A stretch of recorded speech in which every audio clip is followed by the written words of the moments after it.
At dahil gani wala tayong maisip na ulamin, ay adobong puso na lang ating alutuin. May daladala na palang 20 pesos ang ate Jonah nyo dyan papuntang tindahan. Bibili tayo ng ingredients. Shout out nga pala sa nakaupong dalawang bata dyan na nabidyuhan ko. Habang gani ako ay naglalakad, nakasabayan ko tong mga batang to. Nag-request sila na bidyuhan ko daw sila kasi napapanood nila yung video ko.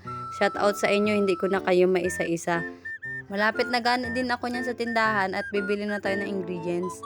Bale yung ingredients nga pala na bibili natin is toyo, bawang at sibuyas lang. Kasi yung ibang ingredients natin sa adobong puso ay meron na din sa bahay. At dahil nabili na natin ang ating ingredients ay pinaplastic ko na lang muna. Shout out nga pala kay Ate Geraldine Villas. Salamat sa pagbigay ng ingredients na binili ko. Hindi pala yun bigay, bili ko pala yun. Char! Papanood niya din pala ang mga video na ina-upload natin sa Facebook. So ayan, pauwi na tayo niyan guys. Dala-dala na natin yung binili natin ingredients. Konting lakad lang gani ay makakarating na tayo sa bahay. At dahil nandito na tayo sa bahay ay sinimulan na namin gayatin ang puso. Bali ginayat lang po namin yan sa gitna at ginayat-gayat po namin ng paganyan. Tinigani o sa Mindoro kapag masipag ka lang maghanap at kung may tinanim may uulamin ka na. Pero kung meron din naman po ang kapitbahay, pwede ka naman humingi. Pero wag lang palagi. Uy!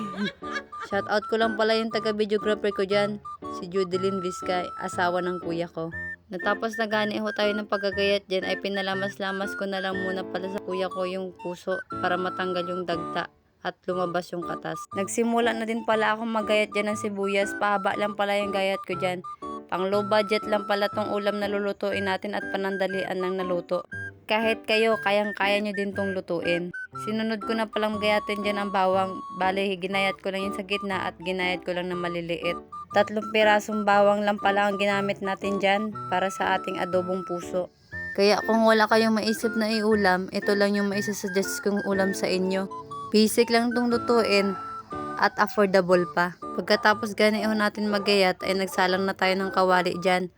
At dahil mainit ng ating kawali ay naglagay na din tayo ng mantika.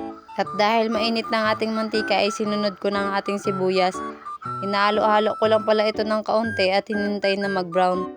At dahil medyo brown na ang ating sibuyas ay isinunod ko na din ang ating bawang. Hinalo-halo ko lang din yan ng kaunti at hinintay na mag-brown. At dahil brown na din ang ating sibuyas ay inilagay ko na din ang ating puso. Bali, isang puso muna pala ang nilagay ko dyan. Dahil tatanggalin ko pa siya sa pagkabilog niya. Ang hirap tanggalin yan guys dahil medyo matigas yung pagkabilog niya.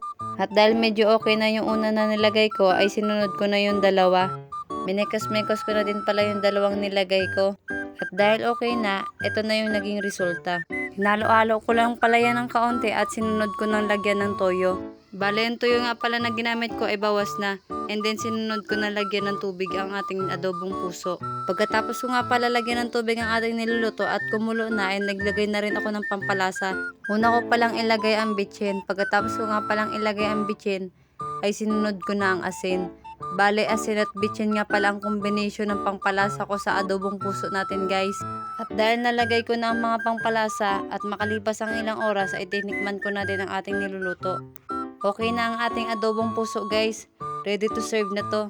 So hanggang dito na lang muna tayo guys. Thank you sa panonood. Bye!